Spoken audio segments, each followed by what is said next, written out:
Eka Nilasari dengan NIM 2433306 akan memenuhi syarat mata kuliah kimia dasar dengan dosen pengampu Dr. Eki Meriana Brahmana SSI MSI dengan materi pertama yaitu larutan. Larutan adalah campuran homogen dari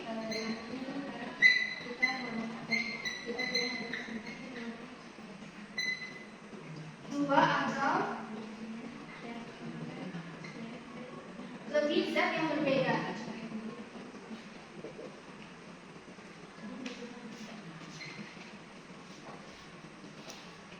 Larutan terdiri dari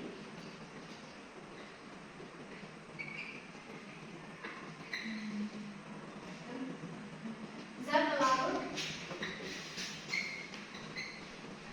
dan zat pelarut. Cara menentukan rumus larutan ada 4, yaitu 1.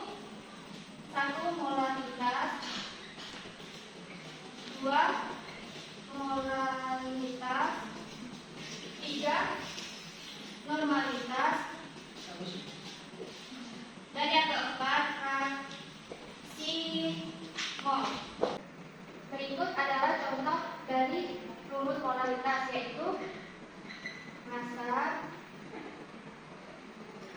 per molekul reaktif dikali 1000 per volume. Jawab. Kita masukkan rumusnya dulu, kita masukkan angkanya dulu, yaitu 11 per 40 dikali rumus yang ini 1000 per volumenya 600 ml. Kita bagikan 12 dibagi 40, yaitu hasilnya 0,3, dan 1000 dibagi 600 hasilnya yaitu 1,6. Jadi hasilnya 0,5. Selanjutnya contoh soal yang kedua, yaitu molaritas. Massa relatif NaOH sama dengan kita mengambilnya 1 dikali massa atom relatif Na ditambah 1 kali massa atom relatifnya 0 ditambah 1 dikali massa atom relatif dari H.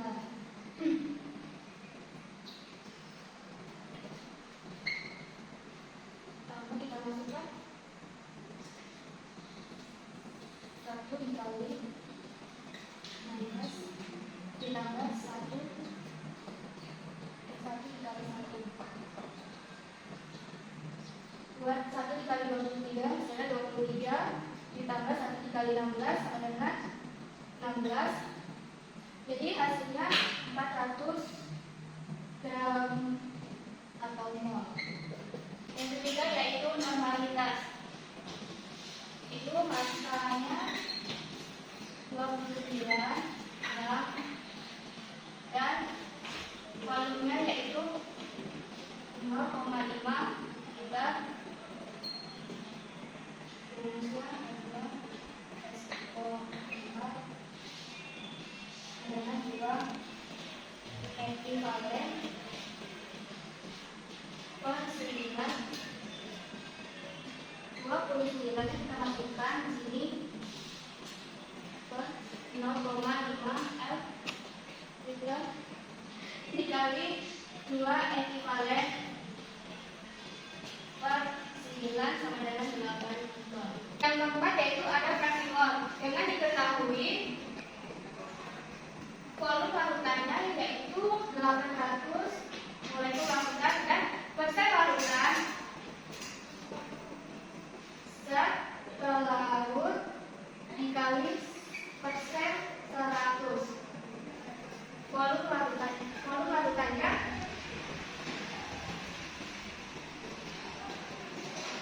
yaitu volume zat pelarut sama dengan persen V dikali volume.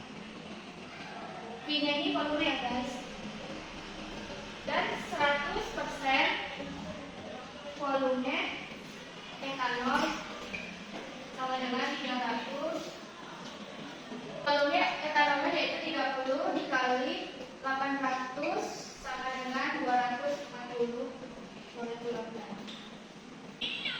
materi yang kedua yaitu asam basa.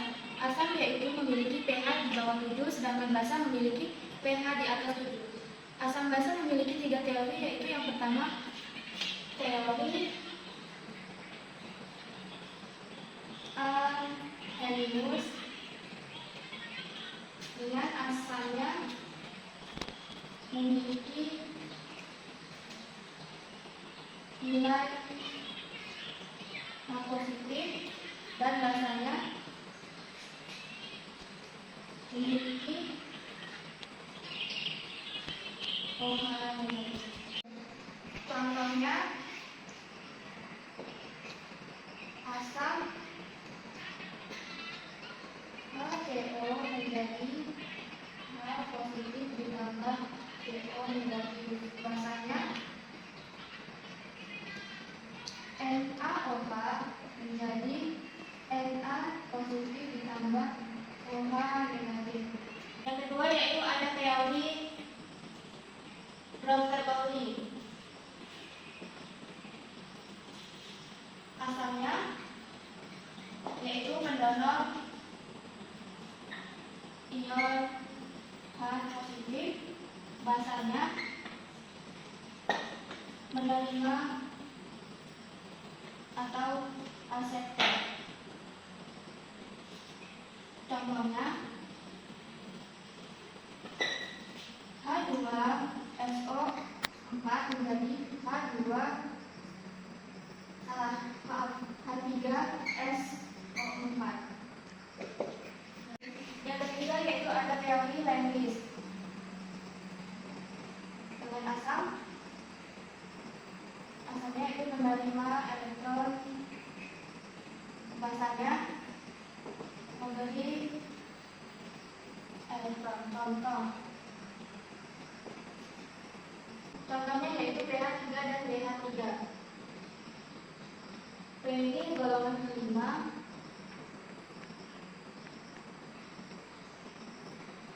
sedangkan B golongan ketiga. P ini memberikan satu elektron ke BH. Selanjutnya yaitu ada larutan penyangga atau baper. Larutan penyangga ini adalah larutan yang mempertahankan nilai pH dengan konstan. Baiklah, di sini saya akan memberi contoh larutan penyangga atau baper, di mana soalnya campuran dari 10 ml larutan H2SO4 0,1 molekul dengan 40 ml NH3 0,1 molekul, di mana Kb NH3 sama dengan 2 kali 10 ml mempunyai pH. Diketahui 2 NH3 ditambah NH3SO4 masukkan rumusnya OH sama dengan Kb dikali N basa lemah per N asam kondisi garansi. OH kondisi sama dengan, karena sudah diketahui jadi kita tinggal tulis basa lemahnya yaitu 2 dikali 10 ml mol atau liter, dan selanjutnya min lognya OH negatif min log 2 dikali log min 5, POH nya 5 log 2, pH nya sama dengan 14 dikurang 5 log sama dengan 9 ditambah log 2 menjadi 9,3. 9,3 ini pertama dari 9 ditambah 0,3 menjadi 9,3. Selanjutnya yaitu termokimia. Termokimia adalah ilmu yang mempelajari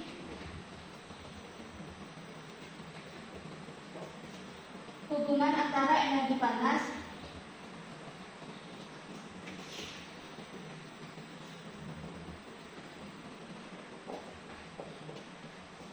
dan reaksi kimia.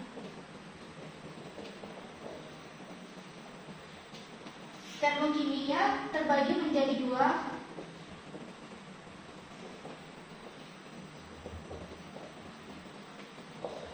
yaitu sistem dan lingkungan, di mana sistem itu merupakan segala sesuatu yang diteliti energinya. Dan lingkungan, segala sesuatu di luar sistem.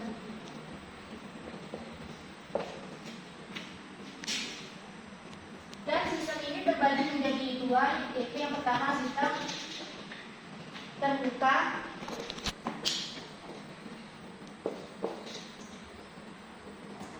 terbuka ini yaitu energi keluar masuk sistem dapat dilakukan. Dan yang kedua yaitu sistem tertutup,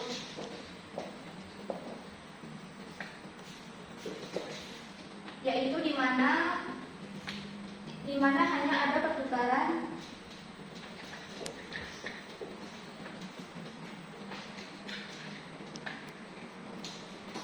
energi satu arah. Contohnya seperti gelas yang tertutup.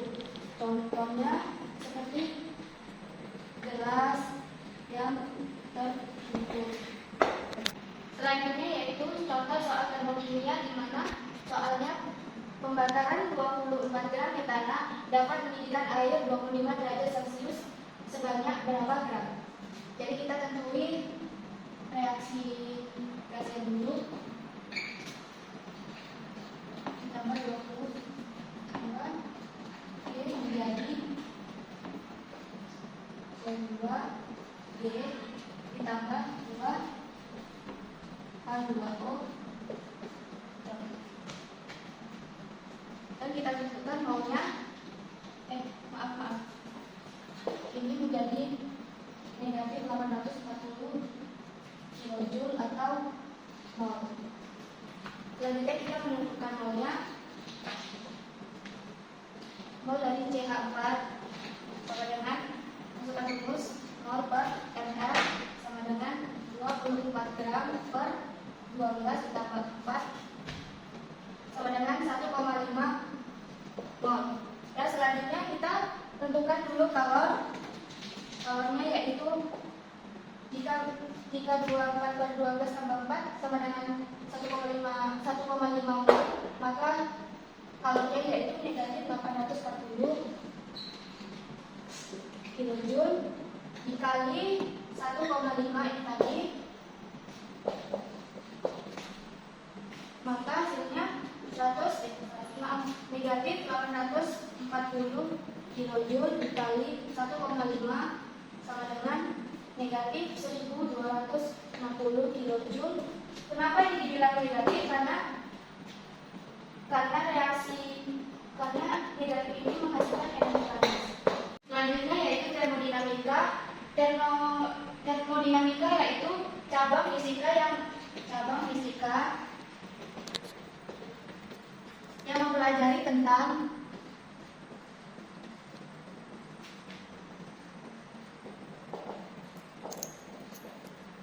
energi dan kalor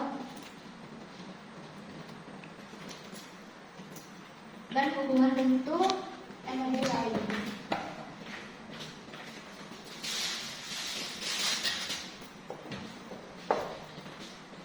Termodinamika terbagi menjadi 3, yaitu yang pertama hukum 1 termodinamika.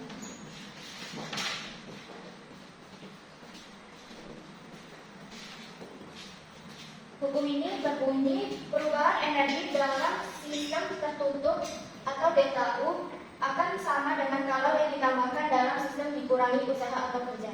Rumusnya yaitu delta U I dikurang W. Contoh soalnya,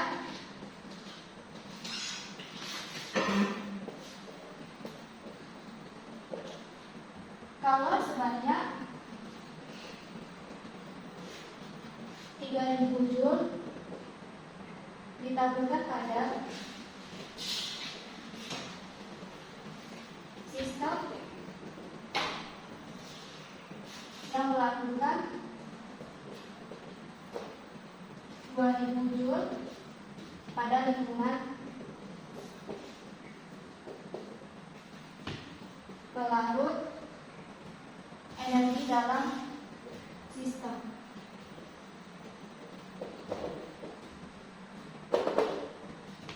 Kita masukkan rumusnya ini, delta U sama dengan I dikurang W sama dengan, kita masukkan I-nya itu 3000 dikurang I-nya 2000 Joule, hasilnya 1000 Joule. Selanjutnya yaitu hukum termodinamika 2 yang berbunyi kalau mengalir secara spontan dari rendah ke suhu tinggi dan suhu yang paling rendah. Rumusnya yaitu ada delta S sama dengan I per I. Contoh soal, sebuah sistem mengalami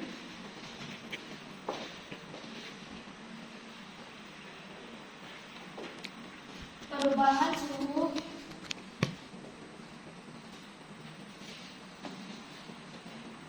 dari 20 derajat Celcius menjadi 50 derajat Celcius jika kapasitas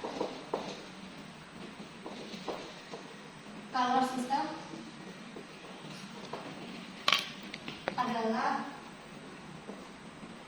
2 Joule per derajat Celcius. Tentukan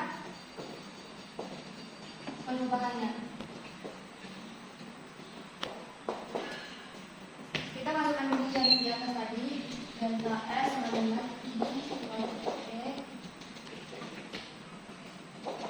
2 per I1 sama dengan 20 derajat Celcius Joule 3 per G per gram ya maaf C dikali 323 per 93 hasilnya 0,46 Joule gram per G. Selanjutnya hukum termodinamika 3 yang berbunyi pada suatu sistem mencapai temperatur absolut, semua proses akan berhenti dari entalpi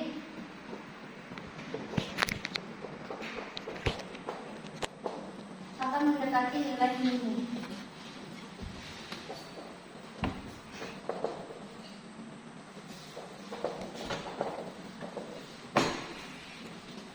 Dari selanjutnya yaitu kecepatan reaksi. Kecepatan reaksi merupakan perubahan konsentrasi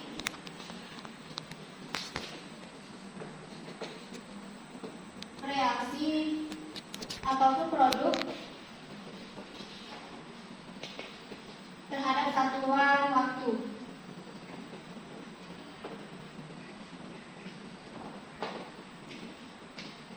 Adapun faktor-faktor yang mempengaruhi kecepatan reaksi itu ada 5.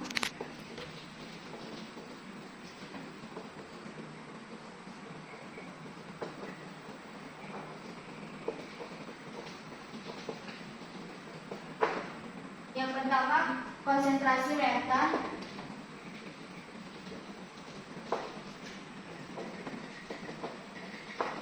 Adalah semakin tinggi konsentrasi reaktan, semakin sering partikel-partikel bertumbukan sehingga kemungkinan terjadinya reaksi lebih besar dan kecepatan reaksi akan lebih tinggi. Dan yang kedua adalah suhu. Suhu adalah peningkatan suhu dapat meningkatkan energi kinetik molekul dalam reaksi. Molekul yang bergerak lebih cepat cenderung lebih sering bertumbukan dari memiliki energi yang cukup untuk melampaui energi aktivitas sehingga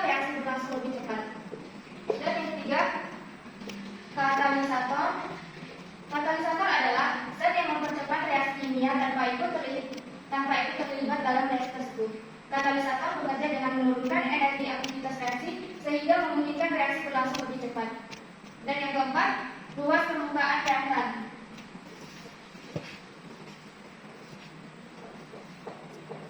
adalah yang lebih halus atau lebih banyak permukaannya, misalnya serbuk dibandingkan dengan bentuk padat besar, dapat bereaksi lebih cepat karena lebih banyak partikel yang dapat bertumbukan.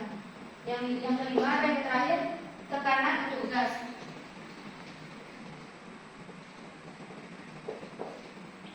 Pada reaksi yang melibatkan gas, peningkatan tekanan menyebabkan partikel gas lebih dekat satu sama lain yang meningkatkan kemungkinan terjadinya tumbukan antara partikel dan mempercepat reaksi. Ini yaitu contoh soal. Contoh 2N2 5 menjadi 4NO2 tambah O2. 2N2O5 ini reaktan dan 4NO2 tambah O2 ini produk. Materi terakhir yaitu kesetimbangan reaksi. Kesetimbangan reaksi adalah awal terjadi jika laju reaksi tekanan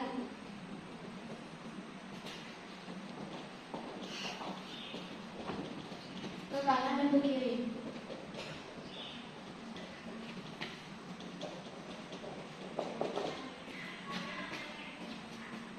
Kesetimbangan reaksi juga disebut dengan reaksi reversibel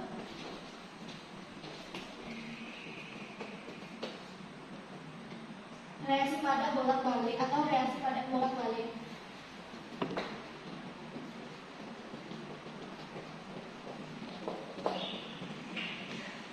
Pada keadaan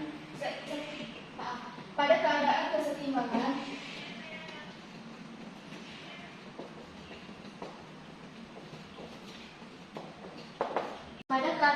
setimbang dilihat dari fase kesetimbangan membagi menjadi dua, yaitu yang pertama kesetimbangan homogen.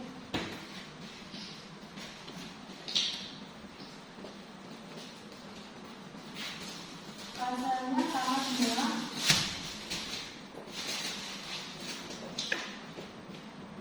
Contoh N2 ditambah 3H2 menjadi 3NH3. Ini dua kali dari kanan dan kiri. Yang kedua, kesetimbangan heterogen per fasenya berbeda. Contohnya CO2 ditambah C solid jadi 2C. Selanjutnya yaitu faktor yang mempengaruhi kesetimbangan. Satu yaitu perubahan konsentrasi, disebut pada kesetimbangan perubahan konsentrasi, kesetimbangan hidrogennya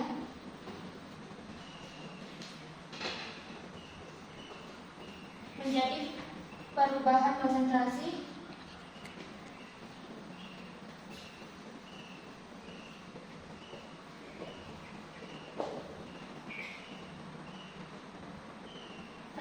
dan perubahannya berlaku untuk zat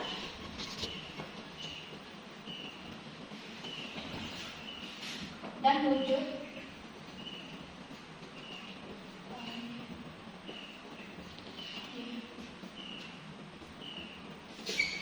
dengan rumus positifnya bergeser dari arahnya, sedangkan negatif bergeser ke dirinya sendiri.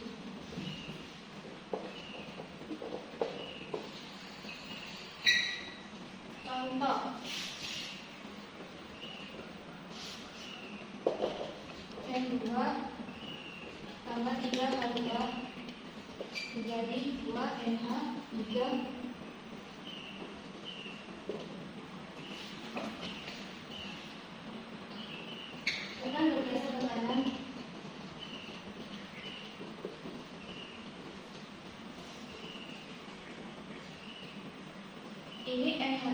SNH-nya bergeser ke kanan juga. Selanjutnya yaitu perubahan volume dan tekanan.